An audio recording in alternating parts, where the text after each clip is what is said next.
Hey guys, it's JJ. Welcome back to the Maui Dynasty, where we started 2-1 into the season. To be honest, not a great start. I know 2-1 doesn't sound too bad, but the offense is completely new this season. We lost almost everybody to graduation or the draft, so we're kind of having a not so great start into the season. But I hope we can turn it around this episode. First of all, we're gonna have some visits for the next game. Avery Jaimez is the first one. He's a running back, 5'11", 232, a massive dude out of Allen, Texas. And all the important running back ratings are in the high 80s or even 90s, 91 speed as well. So that's plenty of athleticism for a power back, I'd say. And then we're also gonna have a tackle where we get the compatibility bonus. Damian Fehoko, 6'4", 298 out of Utah, 88 strength. The two pass block ratings look fine that we can see. The run block ratings, honestly, as well. And then we're going to have a linebacker in Alex Estrella, 6', 220 pass coverage linebacker out of Orange, Texas. Estrella has 89 speed, 93 acceleration, so an excellent athlete. With 79 zone coverage right off the bat is really good. 81 tackling, 85 pursuit. That looks great. And then we're also going to have a corner visit. Brad McLean out of Clayton, North Carolina. He's 6'2", 197, so a prototypical outside corner. 93 speed is, I'd say, plenty. 90 acceleration, 78 man coverage. We don't actually the zone coverage is a little bit of work.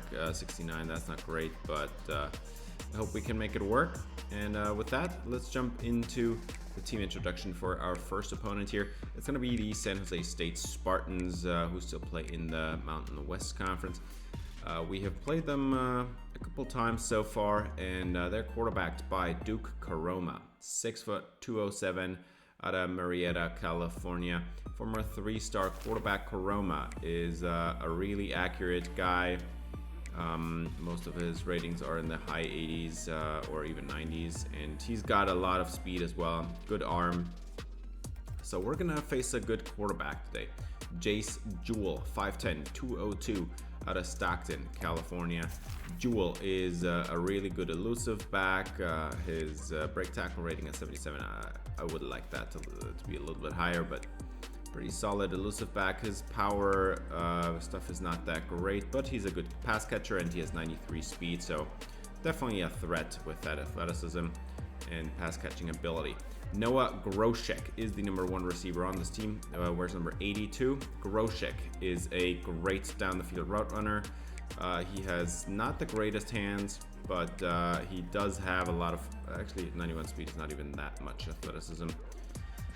No matter. Number 2 receiver on this team is number 5, Dustin VC. 6'1", 189 out of Upland, California. VC is a decent route runner, nothing spectacular, but I guess it's not awful. That medium route running at 82 is pretty good. His hands are very solid, very steady. All the catching ratings are in the high 80s. 89 speed, that's not great, but no matter. Broderick Berlin is the tight end. We're number 87. That's the most tight end number I've ever seen. 6'3", 253, so a pretty massive dude. Usually tight ends these days are more like 230, 240 maybe. But Berlin, he does have some serious speed. 82 speed at tight end is pretty good in this game. He's also a very good route runner. Can catch the football, definitely a threat. This San Jose State offensive line honestly looks pretty solid. They've got 3 mid-80s overall guards there. They've got an 84 overall center. I'm guessing this guard is not going to play because they have 3 left guards that are in the mid-80s and then an 84 overall right tackle. So no weakness along the offensive line, and our defensive line has proven to be a challenge this year.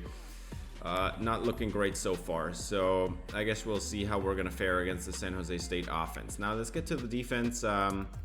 Noah Siausi is the top edge rusher on this team. He does have very good power moves. He can stop the run a little bit.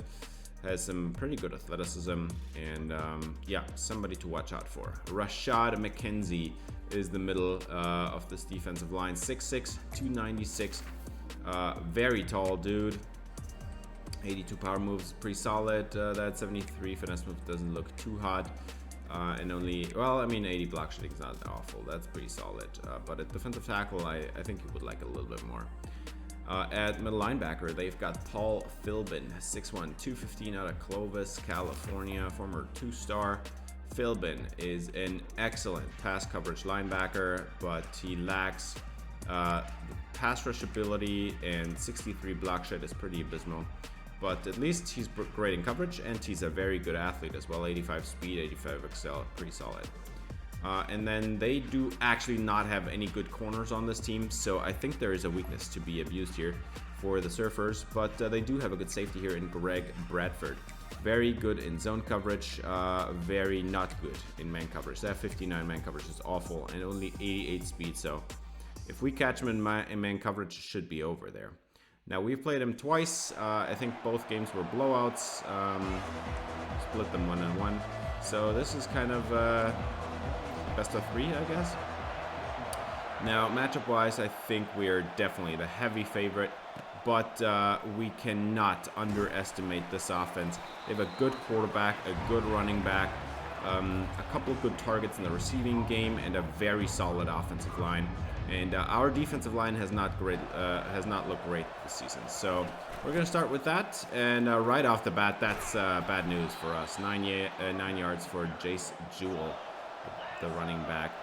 He's still lined up here, and he's again getting the carry. And yet again, he has an easy path for an 11-yard gain. So right off the bat, 2 carries for 20 yards. That's not great. He's still lined up in the backfield, but this time it's going to be a throw, 3rd and 4. And we're going to have a bomb down the field, and it is going to be knocked away by Daniel Madrid. And the drive is over. No points for either team so far. Let's see what Maui can do as Carter is running away on the crossing route down the sideline. And he's got a massive 41-yarder. And now this offense is already set up in field goal range just with this one play here.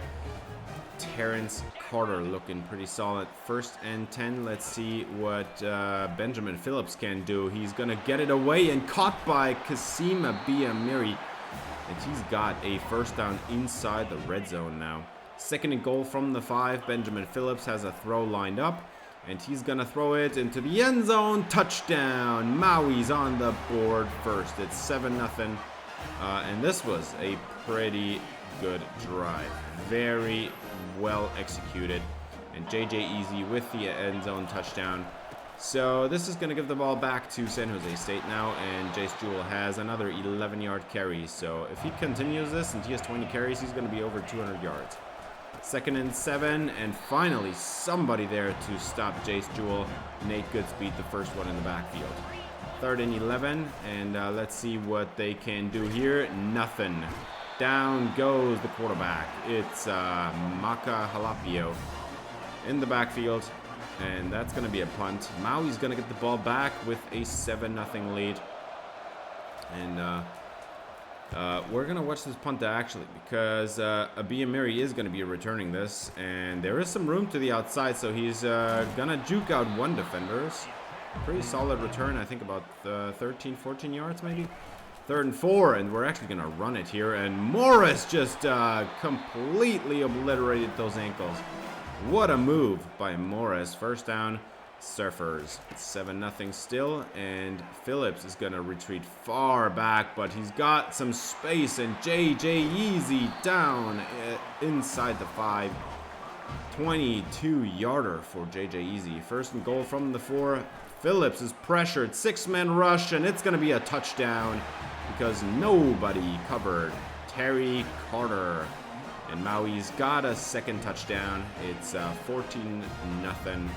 And this is a home game, obviously, because we've got the visits. But so far, it's been pretty spectacular. 2 drives, 2 touchdowns, 2 drives on defense, 2 stops. Let's see, Jace Jewell. He's going to run again, and that is yet again a 9-yard run. So he's still at 7 yards a carry, actually. 3rd and 6. And they're going to throw it over the middle, and that one's going to be good. Lots of space, and that's Berlin out of bounds at the 37. Well, that's in field goal range now, definitely. Jewel in the backfield. No, it's a play-action shot, and nobody's going down, apparently, as we're just going to allow a 9-yard run here.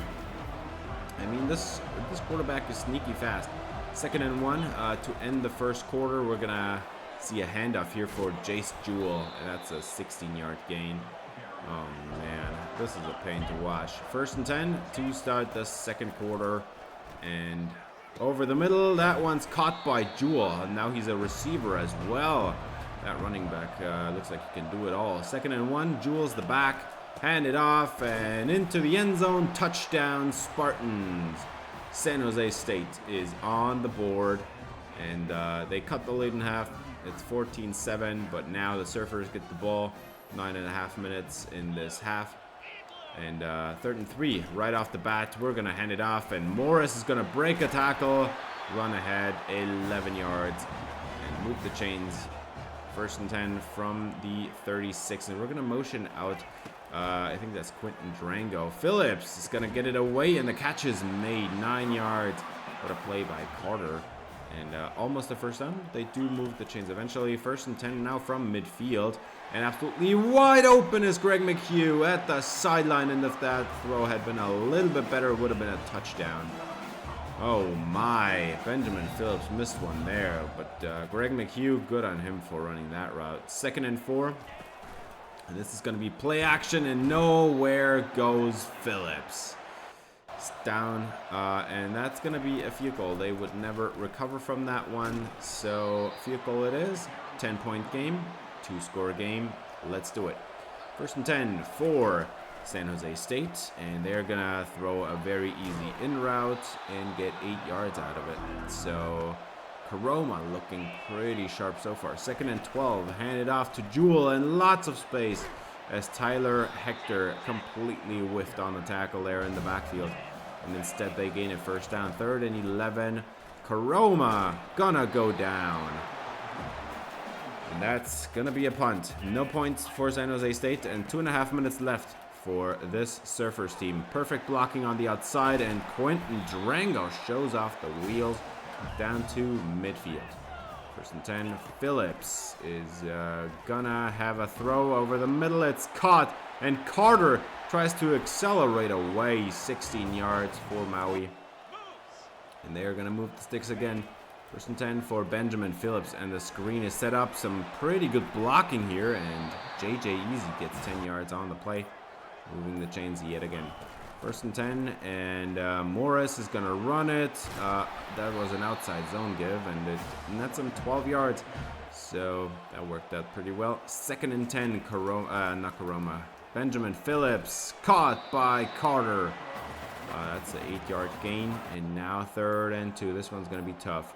Motion out Jameel Morris, and Phillips has his man wide open in the end zone. It's Greg McHugh. They forgot to line somebody up over him. He was all alone there. He just ran it straight into the end zone, and we threw him the goal ball from the 7-yard line. McHugh with a touchdown, and that's how we're going to end half one. It's 24-7 so far. Our first really solid game. We were able to shut down San Jose State for the most part. We were also able to move the ball on offense this time around, which is pretty lucky considering this is not a great offense, or has not shown to be a great offense so far, I guess. JJ Easy with a nice 12-yard connection to move the chains. Now over 200 yards is Benjamin Phillips, and now Morris, he gets 8 yards on the play. Let's try to move the sticks again. 3rd and 8, a few downs later, and Phillips is pressured, and he's gonna send it one-on-one down the field, and the ball is caught. What a play by Terry Carter, laying out there at the sideline. No room there, but 2nd and goal, throw it to Carter, touchdown, Maui. And the Surfers are up by That's 24 points. That's technically a 3-score game. I usually count it as a 4-star game because usually you don't get 3 2-point tries in a row. But 31-7, and we're halfway through the third quarter. Let's see what we can do here. That one's caught by Dustin VC. And he just beat Muhammad Hook, who actually has been pretty solid so far. But they managed to not get any points after that. And we have a 3-and-out where we don't even get the pass off. And now we are going to see VC in action again. That's another 12-yard gain for the number 2 receiver. Moving the sticks again. 3rd and 2. And wide open is the middle. This is Jace Jewell, and he's got another great run. He's, I don't think there's any, well, I mean, I guess he could get injured, but I don't really see any way how he's not going to be a 1,000-yard rusher with this kind of performance. 1st and 10, let's get it away after San Jose State couldn't move the ball and fell to 4th down, and we get 8 yards on that first play. 2nd and 2, Phillips, he's got somebody behind the defense. You guess who it is? It's Terry Carter. But he did underthrow the ball a little bit, which made Carter slow down and get tracked from behind. But it is a 1st down nonetheless. 3rd and 10, Phillips throws it, and incomplete for JJ Easy. 4th and 10, let's try to get this field goal done. And this one does not look too sharp, a little bit too far to the right.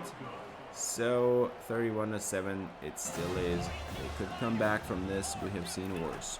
3rd and 6, hand it off. Jewell, 1st down, easy.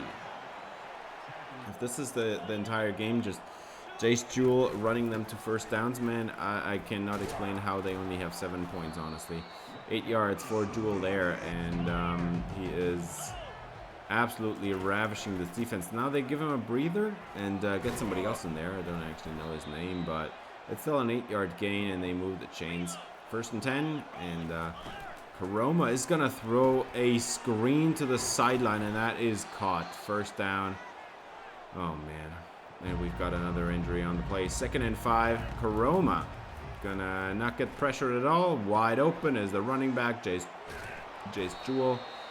He's got another 1st down. They move the chains again. 3rd and 10. A few downs later, as Karoma is pressured, and he is not going down, apparently. Finally, he slides. Oh, but that could have been a sack. Somebody whiffed there. 4th and 8. Karoma, they're going to go for it, and this one is actually going to be caught. What a play at the sideline. It's Dustin VC, pretty solid player. 2nd and goal, and Karoma throws it. End zone, touchdown. And the Spartans finally close in on the lead a little bit, but they have still to get 3 2-point tries. If they fail this one, it is going to stay a 3-score game, and this one's gonna be shy. So Maui, 31-13. It's still an 18-point game. We're still leading. We get some nice blocks. Quentin Durango runs, and that's an 8-yard gain. Move the chains. 1st and 10. Benjamin Phillips hands it off to Morris. Up the gut. Lots of room. And that is going to be an 18-yard gain. Move the chains again. 2nd and 4. Benjamin Phillips trips to the left. And Phillips is going to have a wide open, actually not that open, but McHugh still makes the catch anyway in actually pretty heavy traffic there at the end. Looked wide open for a second there. 2nd and 10. Motion out for Maka Mapanga. And we're going to throw it his way. That's actually Jamil Morris, and he's going to break or evade a couple tackles for a crazy good touchdown. What a play. That is pretty crazy. Jamil Morris with a very good run to the sideline, and then he cuts it back to the middle at the right time. Now, we're at the end of the game. We're just going to jump ahead because this game was over a long time ago. But so far, this has been very promising. Maui looking like an actual contender for the playoffs in this game. But remember, this is San Jose State. And yeah, we're going to switch it over to the passing stats, we've got Benjamin Phillips, 58%, 4 touchdowns, no picks. I did give Abdul Rubin a few little throws there at the end and a few handoffs. He did get a touchdown at the end, which I did not include because it's just not that interesting. But yeah, this is what I'm talking about. How on earth do we allow 5.7 yards a carry on 22 attempts? That is ridiculous. But no matter. Jamil Morris had 9.8 yard a carriage, and we're in top shape there with the running back. Honestly, I can't say that I actually don't even remember his name. Great shape with Jamil Morris. We did have some success in a couple of these games with Quentin Drango as well. And for receiving, we've got Terry Carter, 197 yards, 2 touchdowns. He also had 3 drops, which always looks bad. But this game has been going pretty well. For our defense, well, I mean, I guess yet again we didn't really accomplish anything with our sacks in this game. We couldn't get to him, but we did stop him in the end when it mattered the most. And well, I mean, we do not have any interceptions or fumbles in this game.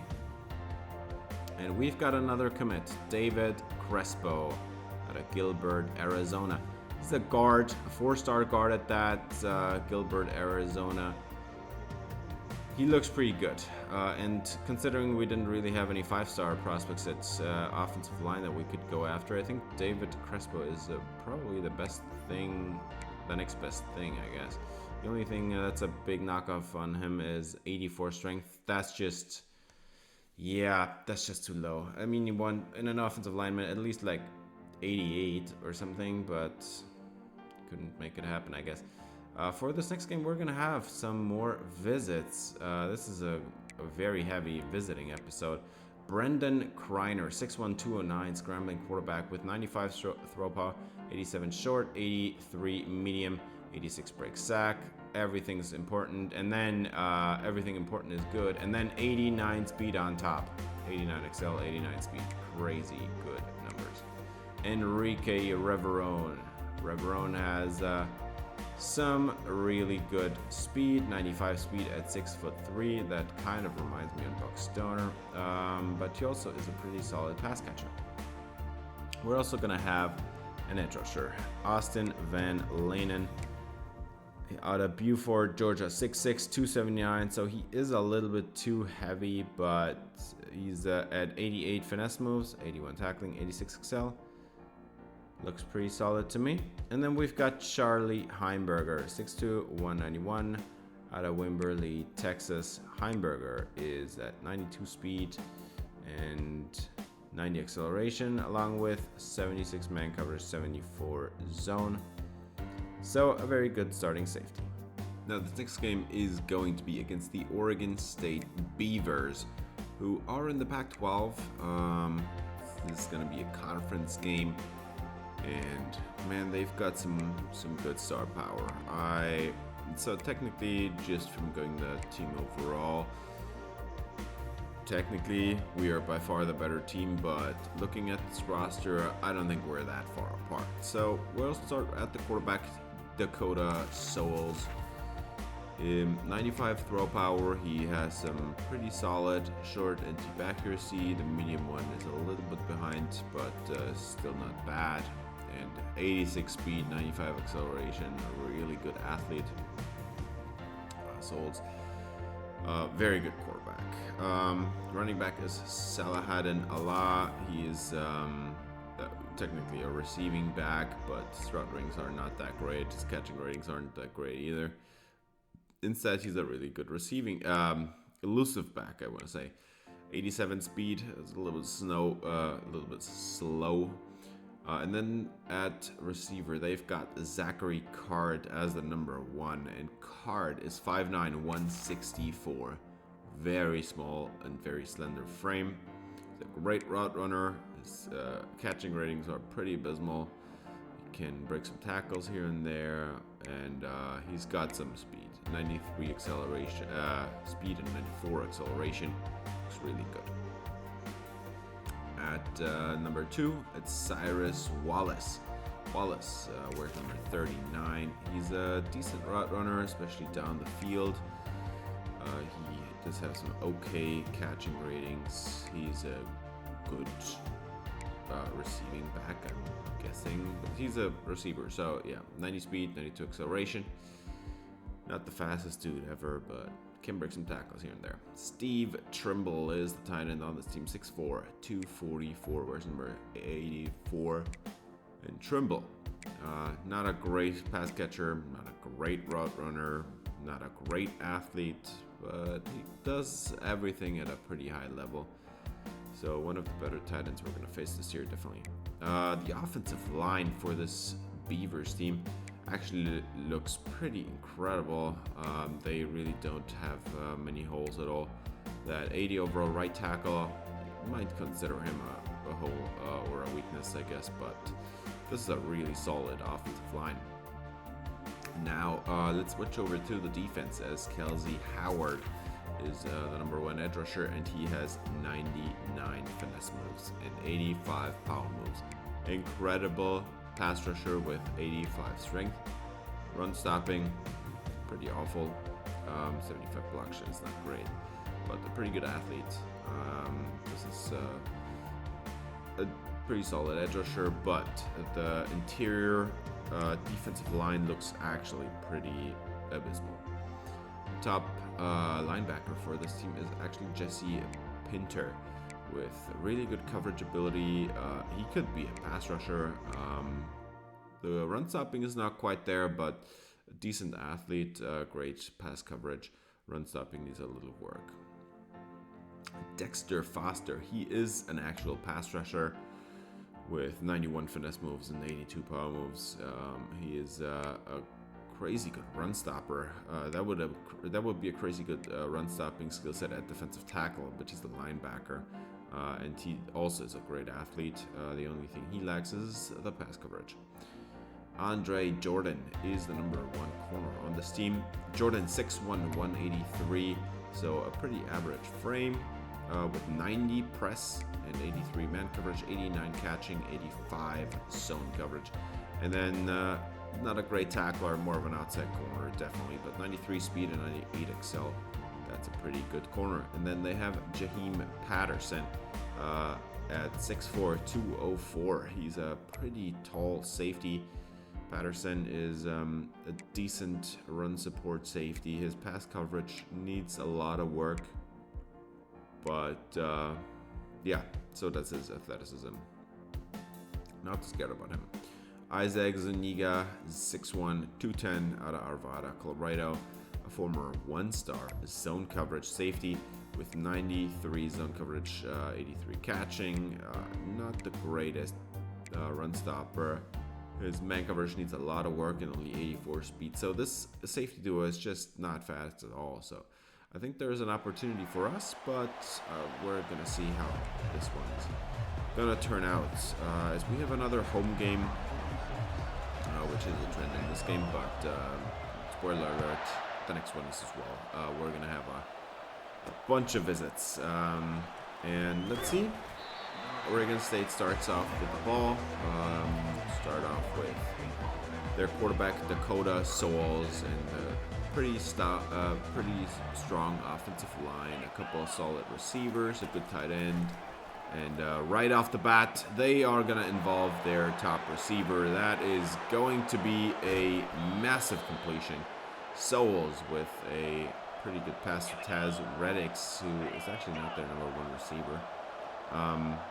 He looks pretty solid as the number 3.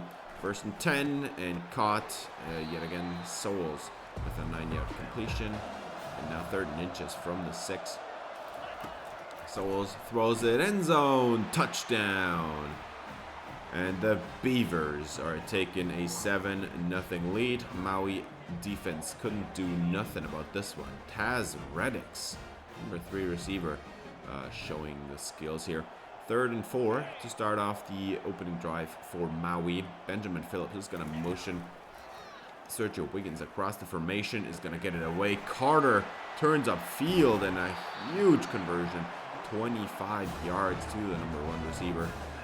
as Maui, by the way, plays in the bright sunrise uniforms here. Beavers in there, away, all whites. As we're going to take an end zone shot, and it's going to be a touchdown. Maui ties up the game at 7. Terry Carter got behind the defense again. Dude has wheels. And now let's see. 2 tight ends to the right for Oregon State as they're going to try to move the ball down the field. And wide open. No, actually not wide open, but somebody came up empty with the football there. As they are going to have their tight end for a massive gain. 1st and 10, and Souls is going to hand it off, and that one is going to be another 9-yard gain. A lot with a big run down the field. 2nd and 8, and Souls is pressured. Man coverage across the board, and still making the catch are the Beavers. 1st and 10 now at the edge of field goal range, and another huge gain. They're just going to move the chains again. This one is Cyrus Wallace, the number 2 receiver. Now they go empty backfield, double twins left, trips right, and get it away, and that one's caught. That's yet again, I just said his name, jeez, can't remember him. Cyrus Wallace, yeah. And then they're going to hand it off, and into the end zone go the Beavers, 14-7. And Maui is down again as backup running back Weil gets a score, a rather easy one as well. Both offenses so far, not a lot of resistance from the defenses. 1st and 10 from midfield after a pretty solid return, and Phillips is going to get it away, and turning the corner is Sergio Wiggins down inside the 5. What a play by Sergio Wiggins. Crazy. We're down at the 5 now, and we've got 1st and goal. Quentin Drango is the back. We're going to motion. I think that's Sergio Wiggins again. But we're going to throw it, and Phillips is going to throw it to the end zone. Touchdown. That's Greg McHugh, the tight end. And Maui's going to tie up the game at 14. So Surfers, just like the Beavers, go down the field and score pretty easily. Let's see if either defense can come up with a stop in this first half. We're toward the end of the first quarter, and it's already 14-14. 4 touchdowns already occurred, and we have an 8-yard gain for Allah today. 1st and 10, Souls is gonna have a play action shot, and wide open is his receiver. That's a 9-yard gain. I think that one was Zachary Card. 2nd and 1, Souls has a lot in the backfield. That's gonna be a huge run down the sideline is a lot. That's 25 yards. And just like that, they're in field goal range. 2nd and 10, Souls wide open over the middle. That's a tight end, and another 1st down as they have 18 yards on the play. Backup tight end Pakulak. And Souls getting over 1,000 passing yards on this season. 3rd and 6 now. So finally a tougher 3rd down to get in. Souls wide open in the end zone. That's a touchdown. Beavers retake the lead, 21-14, as the Surfers can't contain this passing offense. Now it's 21-14, and Phillips is going to throw a screen and wide open. Running lane there for J.J. Easy. That's about an 11-yard pickup. And they're going to move the sticks. Now 3rd and 9. First real tough 3rd and long. Phillips, he's going to throw it to the sideline and completely whiffs. Throws it out of bounds, and no way to bring that one down for Sergio Wiggins. And the punt is going to be blocked. And Oregon State is going to take over at the Maui 11-yard line. Now 2nd and 8, and that's an easy touchdown as the Beavers are taking a 2-score lead. And that one is Taz Reddix, the number 3 receiver. 28-14. And now let's see if Maui can regain some control in this game. We're going to throw it out there for J.J. Easy as he's going to go out of bounds with a 12-yard pickup. And he's going to move the sticks as well. 3rd and 11. Benjamin Phillips resets a couple times and gets it out there. And McHugh with a huge catch and run. That's a 29-yarder or something. A massive gain into field goal range as Quinton Durango now checks in, and he's going to run it up the middle. Jukes out the safety. What an ankle breaker. 14 yards for him.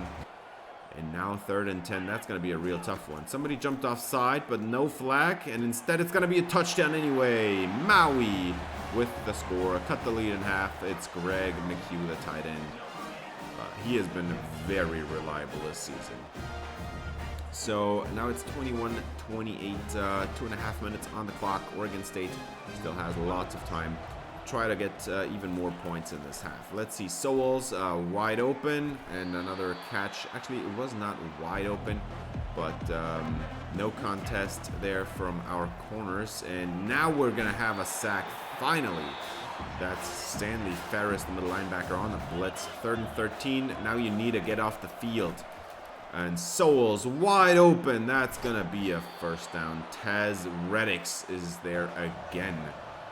Oh, man. That is the edge of field goal range now. And they have another wide open completion there. Sowles just moving the ball like I don't know.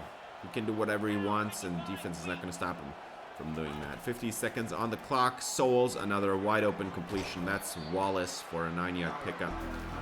And they only have one timeout left now. 12 seconds on the clock. Sowles, empty backfield, trips to the right, twins to the left, end zone, touchdown. A flag is down, but this one's gonna be against Maui, roughing the passer on the defense. And Oregon State is just gonna take this touchdown, have a 2-score lead at halftime. This has not been a great half. I mean, at least the offense got a little bit going, but we just allowed 35 points to this Oregon State offense. Of course, if you enjoyed this video, I'd appreciate if you gave it a thumbs up, subscribe, ring the bell for notifications, as we're going to have a 2nd and 10 now for Benjamin Phillips. At least we get to start the second half, and Phillips has a one-on-one down the field, and Carter, he's gaining no separation at all, but he still catches the football, and Carter has the ball at the red zone, at the entrance of the red zone, I guess. 2nd and 4, and they're going to hand it off to Durango. He breaks a tackle, runs it down inside the 5, and tackles at the 3.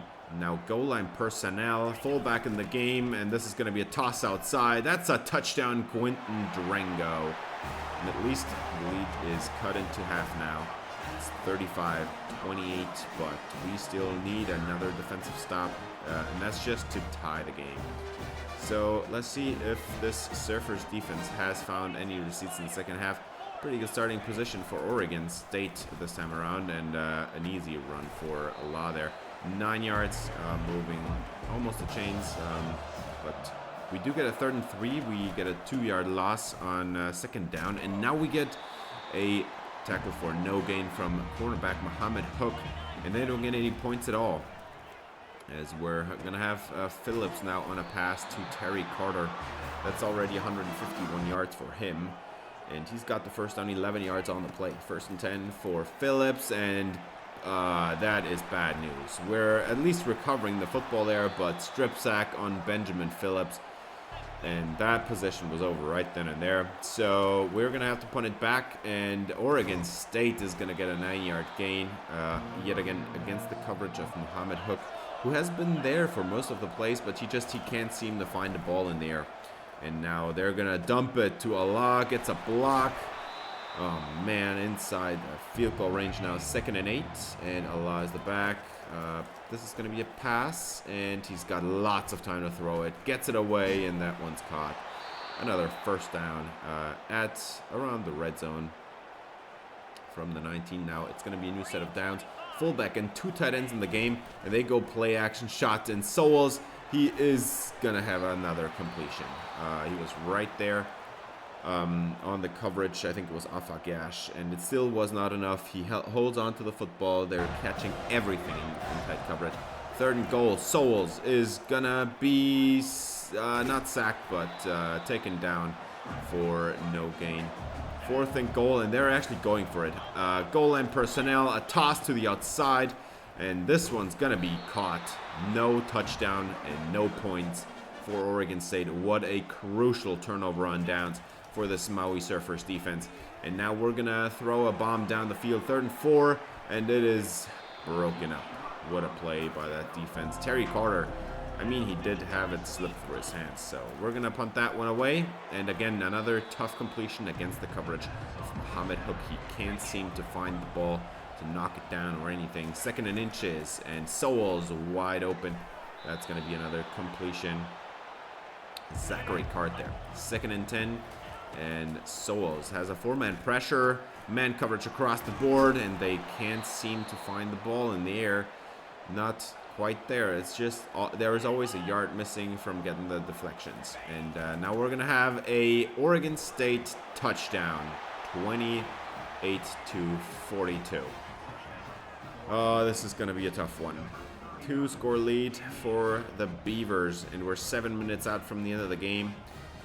Now we really need to get it down.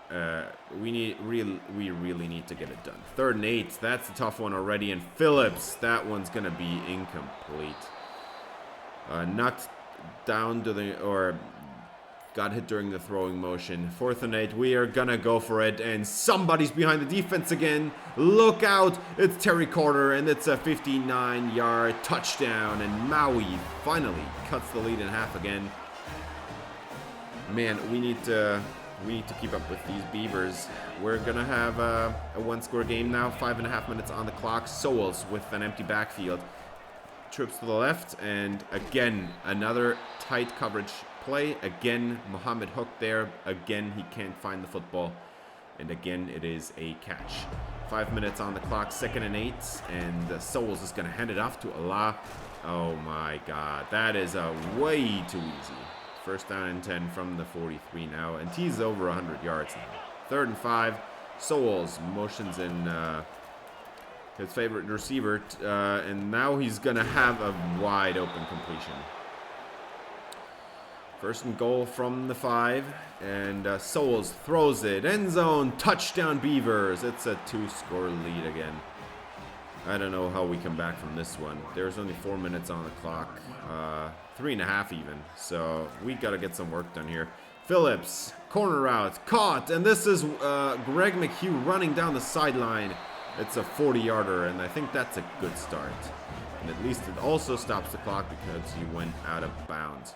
1st and 10 from the 35, and Phillips is going to dump it over the middle. And that one's caught by McHugh. 16 yards on the play.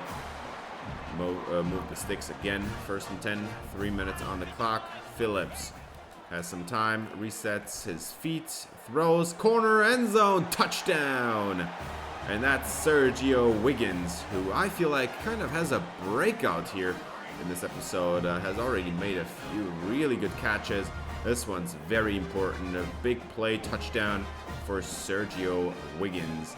And now it's a 1-score game. 2 minutes on the clock. That was a really quick drive, but we need to stop them right now, as they're going to drain the clock down to the 2-minute warning. 1st down and 10, 3 timeouts left, and nowhere to go for a loss. 5-yard loss. What a play by Daniel Madrid in the backfield. And we do get the ball back after all, with no timeouts left and a minute on the clock, and wide open is Greg McHugh. Down to the 25-yard line is Greg McHugh, and there is 58 seconds on the clock now. 1st down and 10. Phillips hits over the middle. It's caught again. That's Greg McHugh again, down to the 1. And now you want to run some clock. 33 seconds on the clock. Phillips has Drango in the backfield. No timeouts left. Touchdown. Drango is going to run it up the middle and tie up this game. I can't believe it. We are back. But there is some time on the clock. 28 seconds. Don't know if Oregon State is going to do something with that. Usually under half a minute, the AI doesn't do much here. So that is it, and we are going to overtime. They ran it a couple times, and that's it for the last 28 seconds. First possession, touchdown is okay, and then after the first overtime and the second one, you have to, if you score a touchdown, you have to do the 2-point try, and after that, it's 2-point tries only. So we're gonna see what happens now, and Maui is obviously gonna choose to play defense first, and Oregon State is gonna have to play offense first. Let's see what they can do. 2nd and 10. Sowells is gonna hand it off. Oh, well, that's actually a keeper, and he goes absolutely nowhere. these defenders. Cameron Avant was the first one there. At least they didn't sleep like I did. 3rd and 10 for Sowles from the 25, and Sowles is gonna throw it, and that one's dropped. Finally, a forced incompletion, and they have to take the field goal. 52-49, and we're gonna go on offense. That's a touchdown, and the game is over. Terry Carter scores yet again, and the game is done. That's the beauty of playing defense first. You can just see what the defense, what your defense does. We forced a field goal very easily. Well, I mean, I guess most of those contested catches, I'll call them, were caught in this game. But this one was the most important one, and they dropped it. Or they got it knocked out of their hands at the last second. But what a crazy game.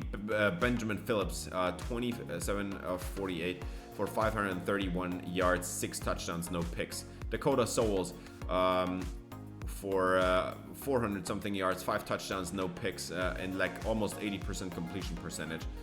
They had Saladin Allah run 34 times, and he didn't get injured at all. I do not understand how that is even possible, but we were not really able to run the ball a lot. We did have a couple good runs, but with Jameel Morris, we could not get the run off the ground. So we had to pass it a lot as well. Terry Carter, 246 yards, 3 touchdowns. Greg McHugh, 164 yards, 2 touchdowns. Sergio Wiggins, 74 yards, 1 touchdown. Crazy game on offense. For some reason, we allowed Taz Reddix to have 165 yards and 3 touchdowns. That is crazy. Zachary Kartz even had 2 touchdowns, man. That was an unreal game, but in the end we come out ahead, and it was only because defense made some key plays there. We forced, in the second half, we forced the turnover on downs, which took 7 points away from them, or at least 3. So that's important, because if they had scored there again, I don't know if we had, like, if we would have made it back. But we did do it. And Terry Carter, well-earned player of the week for the Pac-12 there. And we get even more great news. We have more commits. Enrique Reverone out of Aledo, Texas. We get the 5-star receiver. That is great news. He looks unreal. I'm so excited to break this dude out. And then we have Damian Fehoko, a 4-star tackle from Utah. So we are done recruiting O-line then for this year. I only wanted to get 2 of them this year. Next year I'm gonna try to get 3 again. Then we get the corner, Brad McLean. So that one's important as well, as we only have 5 corners on the roster right at this moment. 2 of them are being redshirted, so 3 players actually playing, and they're all freshmen. So we need to get even more players in there and see who develops next year. Reverone is a 6'3" receiver with 95 speed. 85 catch traffic, 85 release, 81 catching, 98 jumping. Dude looks unreal. We also get a 4-star tackle, 6'4", 298 out of South Jordan, Utah. And Fehoko is not the strongest. Well, I mean, 88 strength is actually pretty solid. But across the board, very solid blocking ratings. The only thing I'm worried about a little bit is 65 awareness, but he does have some time. Now, unfortunately, we lose out on Tyreek Cheeks. They had the visit after us. It worked out really well for them. This dude would have been unbelievable for us. 89 strength and 86 finesse moves while still having 81 acceleration. Looks absolutely crazy, but we're going to have to go after a different defensive tackle now.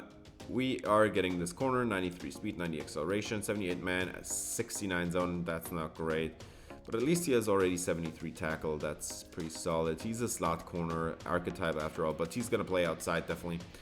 Don't see him playing in a slot. And then we have yet another home game. So again, we have even more visits. Danny Hollis out of Memphis, Tennessee, 6'4", 207, a 5-star receiver with 96 speed at that size. Looks unreal. Great catching ratings across the board. We're going to have a linebacker visit here in George Herman, 6'2", 232 out of Dallas, Texas. He's a pass coverage archetype with 93 excel, 93 speed. crazy good athlete with 79 zone coverage, 83 pursuit, 79 tackling. Only 2 visits this week around, but yeah, this game is going to be against the Utah Utes, and they have a bunch of really good players. And just looking at this roster, I'd say this is a pretty even matchup. So let's start with the quarterback, Brandon Rose, 6'2", 212 out of Temecula, California. I think at quarterback we kind of have a tie with Utah. I think both quarterbacks are very solid, actually very good, but not elite. And both quarterbacks are not mobile at all. Both quarterbacks have strong arms and are decently accurate. Mike Mitchell is the running back on this team. I think we're tied in the matchup there as well. Jameel Morris is kind of the same caliber type of running back. I think those elusive ratings actually match pretty well. The power ratings, I think, might be a little bit in favor of Mitchell, but this is still a pretty solid tie, I guess. And then at receiver, the number 1 receiver, I think receiver is definitely a strength for us against Utah. Nico Wynn, he wears number 22, which is pretty disgusting for a receiver, but I can't do anything about it. Route runnings are very good. Hands are very good. He has 89 speed, 91 excel, so not the most explosive athlete, but he is definitely a good receiver. Now, they're going to miss their number 2 receiver in Tayshawn Lyons, which obviously that's a bummer for them. Would have been a great presence, but instead we're going to see Willie Byler get some more snaps. 6'5", 212, and dude can run. This dude has wheels. Byler at 6'5" is a very good pass catcher, decent route runner, and most of all, fast. 95 speed at 6'5" is crazy. And then at tight end, CJ Jacobson, 6'4", 235 out of Meridian, Idaho. Former 3-star recruit. CJ Jacobson is a decent route runner for a tight end. The hands are pretty good. It's not the fastest, but this is the same case with all the tight ends. 78 speed is not horrible. And yeah, let's take a look at this offensive line. They've got a 90 overall left tackle, best player on the team, or second best. The left guard looks solid.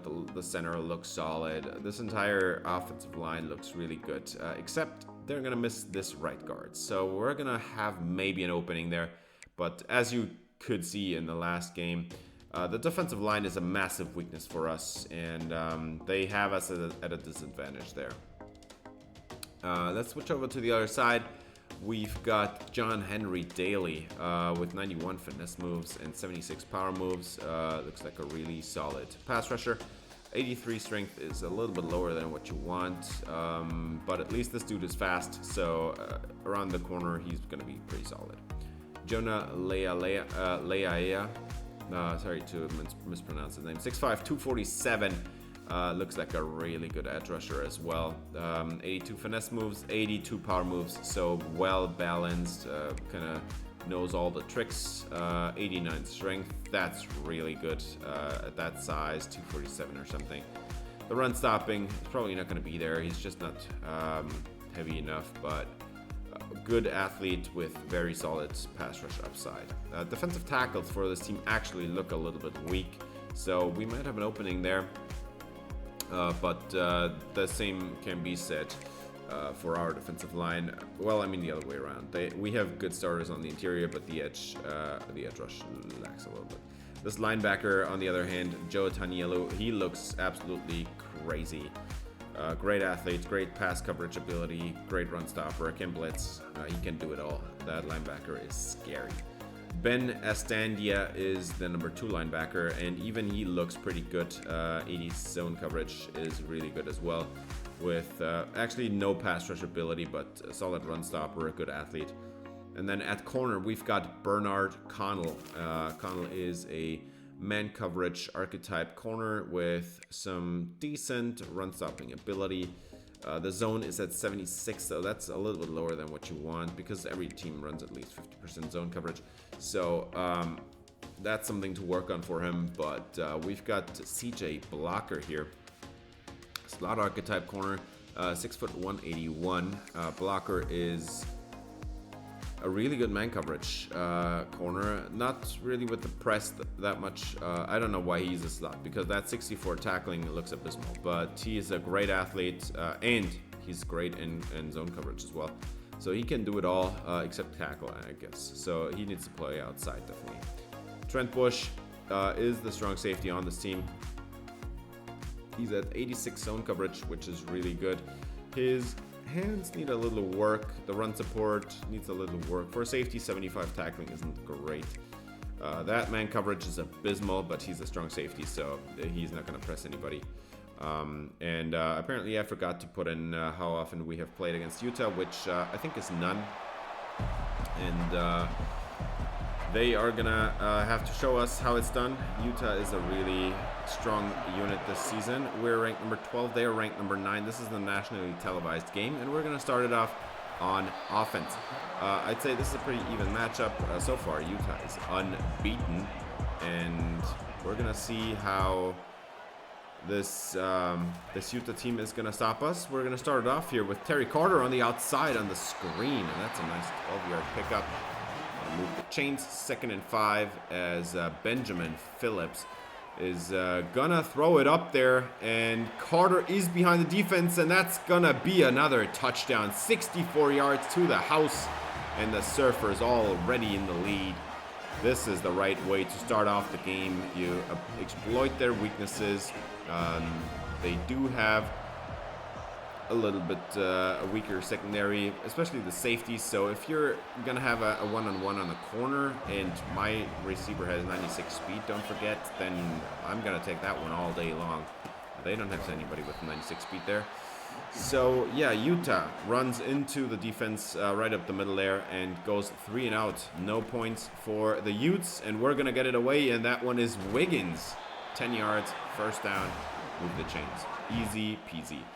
3rd and 4, as Benjamin Phillips is gonna throw it, and incomplete. What a drop for Wiggins. 4th and 4, we're gonna go for it apparently. Double twin set. Oh, that's actually trips to the right. I'm sorry. Phillips is gonna be almost intercepted. There's a flag down. That play was an absolute mess. Should have just stuck to the trying to get him off sides, and if they can't, punt it away. Instead, now Utah has the ball in great field position, and the Utes have a lot of running room out there. That's a 12-yard run. They're going to move the chains, and that's field goal range now. Definitely, there's no doubt about that one. 3rd and 10, and going down is Utah's quarterback, which name is Brandon Rose. I just remembered. Yes, Brandon Rose goes down with a pretty massive loss, and this is going to make this one a tougher field goal. 51-yarder for Utah, and they are going to get this one up and drill it. Nice play for Utah. They get on the board as well, but it's still a lead for the Surfers, and we're going to get the ball back now, and there's press coverage shown, but they're going to be bailing. So Phillips dumps it off over the middle, and Greg McHugh, 11 yards. 1st down, move the chains. 1st and 10, and they're going to motion Sergio Wiggins. This looks like zone coverage to me. 1st and 10. Let's see. Wide open. This is Greg McHugh, and he's got a huge run after the catch. That's a 26-yarder to the tight end, and they're going to move the sticks again. And that is 500 receiving yards already, and we're not even halfway through the season. This is the last game before the halfway point, and now this one is going to be caught by McHugh, running it to the end zone. Touchdown, 44 yards to the house. It's Greg McHugh. What a play. I thought that one was going to be intercepted, and somehow McHugh came away with the football, turns upfield, and nobody's there to stop him. Kind of Stephon Diggs-esque. 2nd and 12 for Utah, and they get a 1st down run here for Hunter Andrews. 3rd and 5, and this is a different quarterback. They're going to bring it back up here because Brendan Rose got injured on the last play, and they don't get anywhere with Isaac Wilson there. So that's a 4th down. They punt the ball back, and now Phillips has a wide open corner out there for Sergio Wiggins, and he's holding on to the football this time. And another 1st down for the Surfers. 1st and 10 now for Phillips. They're going to hand it off, and Morris has got some room. Jukes out the safety. Man, these safeties are getting their ankles broken. 2nd and 11. Phillips has a double twin set, and down goes Phillips. John Henry Daly, I pointed him out earlier. That ends the drive, no points for the Surfers. So that one's not going to end well. 8 yards for Utah on their first run, and that's Mike Mitchell. Brendan Rose is back in the game, by the way. So it was a one-snap stint for the backup quarterback. Rose gets him to a new first down. That's actually that was a 4th and inches. I thought it was a pretty bad spot. I would have given him the first down, but instead we're gonna have another, not a touchdown, sadly. But there is 1.5 minutes on the clock, so it's actually making sense that he took the tackle there.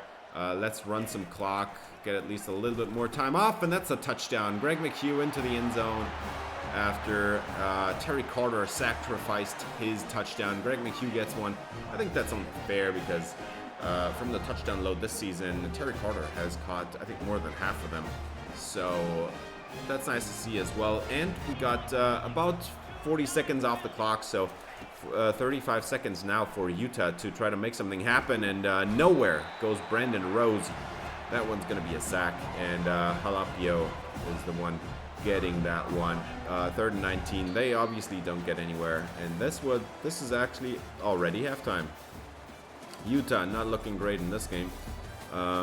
It's a massive lead so far for the Maui Surfers, as Greg McHugh, crazy game already. And we have a 3-score lead, but Utah gets the ball to start here in the second half. And wow, what an angle for Daniel Madrid. That was awful. Daniel Madrid, not really known for his excellent run-stopping skills, to be honest. But 3rd and 10 now coming up. Brandon Rose. This one's going to be tough. They're going to set up the slip screen and nowhere to go. That's a loss. Half a gash in the backfield. So they have to punt it away. No points for Utah on that drive either. 2nd and 5. Phillips has a 4-man for Vert's throw, and that one's going to be caught as well. Touchdown, 75 yards. It's Terry Carter. He's got another one. Oh my.